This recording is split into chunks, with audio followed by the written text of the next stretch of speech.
स्वागत है। आज हम सीधे मुद्दे पर आते हैं, गूगल मैप्स पर।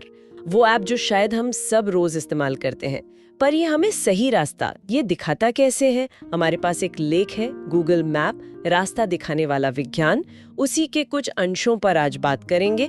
कोशिश रहेगी कि इस रोजमर्रा की तकनीक के पीछे की जो साइंस है उससे थोड़ा समझें। बिल्कुल बिल्कुल। ये सुनने में तो बड़ा सीधा लगता है, पर इसके पीछे सैटेलाइट्स हैं, बहुत सारा डेटा है और फोन के अंदर के स्मार्ट एल्गोरिथम है, सब मिलकर काम करते हैं। बड़ा गजब का तालमेल है। हाँ, आज कोशिश करते हैं इसी प्रक्रिया को थोड़ा परत दर परत खोलने की। बढ़िया। तो चलिए शुरुआत करते हैं उस चीज से जिसके बिना शायद ये सब मुमकिन ही नहीं, जीपीएस से। जीपीएस नाम तो सबने सुना है, पर ये असल में है क्या? कैसे काम करता है ये? देखिए, जीपीएस यानी ग्लोबल पोजिशनिंग सिस्टम, इसे अमेरिकी सरकार ने डेवलप किया था काफी पहले। और इसमें होता क्या है कि पृथ्वी के चारों तरफ ऑर्बिट में 30 से भी ज्यादा सैटेलाइट्स हैं। अच्छा, 30 से ज्यादा? हाँ, और वो लगातार मतलब 24 घंटे सिग्नल भेजते रहते हैं नीचे धरती की तरफ। और हमारे फोन में या दूसरी डिवाइसेस में जीपीएस रिसीवर होते हैं, वो इन सिग्नल्स को पकड़ते हैं। ओके, तो फोन ने सिग्नल पकड़ लिया, पर इससे मेरी लोकेशन कैसे पता चली एकदम सटीक? हाँ, ये दिलचस्प है।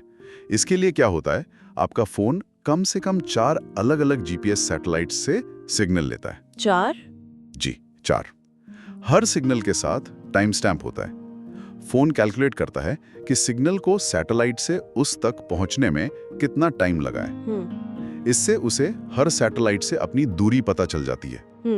जब 4 सैटेलाइट से दूरी पता हो, तो एक गणितीय तरीका है जिसे ट्राइलैटरेशन कहते हैं। ट्राइलैटरेशन? हाँ, उसके जरिए फोन धरती पर अपनी 3D लोकेशन, मतलब लैटिट्यूड, लॉन्गिट्यूड और यहाँ तक की ऊंचाई भी वो कैलकुलेट कर लेता है। कमाल है।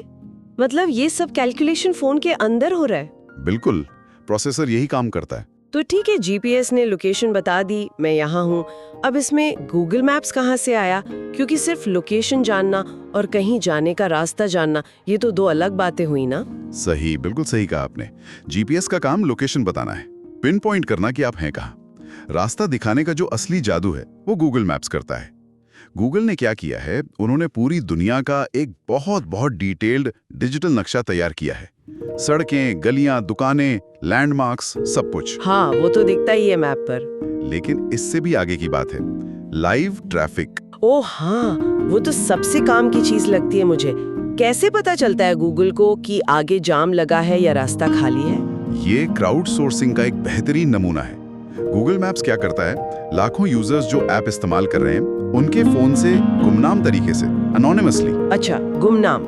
हाँ, उनकी स्पीड और लोकेशन का डेटा लेता रहता है लगातार। अब सोचिए, लाखों लोगों का रियल टाइम डेटा, उसको प्रोसेस करके गूगल समझ जाता है कि किस सड़क पर गाड़ियां धीरे चल रही हैं, मतलब ट्रैफिक है, और कहाँ तेज। बाप रे, मतलब हम सब अनजाने में एक दूसरे की मदद कर रहे हैं ट्रैफिक बताने में। एब्सोल्युटली, ये क्राउड सोर्सिंग की ताकत है, और ये डेटा प्रोसेसिंग अपने आप में एक बहुत बड़ी इंजीनियरिंग चुनौती है। समझ गई। तो ठीक है, लोकेशन पता है, ट्रैफिक पता है। हाँ। अब मैंने मैप्स में डाला कि मुझे ऑफिस जाना है, तो वो रास्ता कैसे चुनता है? तो जब आप मंजिल सेट करते हैं, गूगल मैप्स आपकी करंट जीपीएस लोकेशन लेता है, अपने नक्शे का डेटा इस्तेमाल करता है और ट्रैफिक की जानकारी भी। फिर उसके एल्गोरिथम काम करते हैं। वो सबसे छोटा या सबसे तेज या फिर आपके प्रेफरेंस के हिसाब से सबसे अच्छा रास्ता कैलकुलेट करते हैं। और वो बोल के भी बताता है? हाँ, आगे से दाएं मुड़े। हाँ, वो वॉइस गाइडेंस। और अगर आप गलती से कहीं और मुड़ गए तो फौरन नया रास्ता भी बता देता है, रीरूटिंग जिसे कहते हैं। लेकिन एक बात है, कभी-कभी जैसे किसी बड़ी बिल्डिंग के अंदर हो या बेसमेंट में या बहुत तंग गलियों में, तब लोकेशन थोड़ी गड़बड़ सी लगती है। हाँ, सही कहा आपने, ऐसा होता है। क्या जीपीएस सिग्नल कमजोर हो जाता है? बिल्कुल।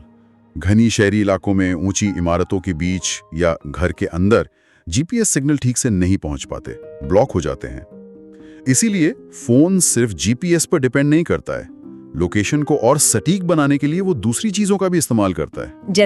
जैसे आसपास के वाईफाई नेटवर्क्स, उनकी सिग्नल स्ट्रेंथ से अंदाजा लगाता है, मोबाइल फोन टावर्स के सिग्नल से भी, और तो और फोन के अंदर जो सेंसर्स होते हैं ना, एक्सेलेरोमीटर, जायरोस्कोप, हाँ, उनसे भी मूवमेंट का पता लगा के लोकेशन को बेहतर बनाता है। इस पूरे मिक्स को कहते हैं हाइब्रिड पोजीशनिंग। अच्छा, हाइब्रिड पोजीशनिंग।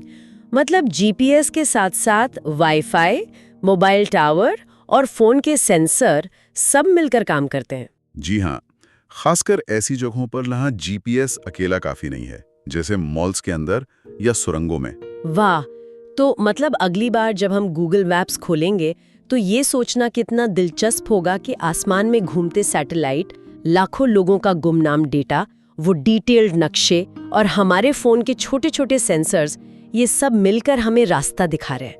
वाकई में ये टेक्नोलॉजी का एक अद्भुत संगम है। बिल्कुल, इसमें कोई शक नहीं। और चलिए जाते जाते एक सवाल श्रोताओं के लिए छोड़ जाते हैं।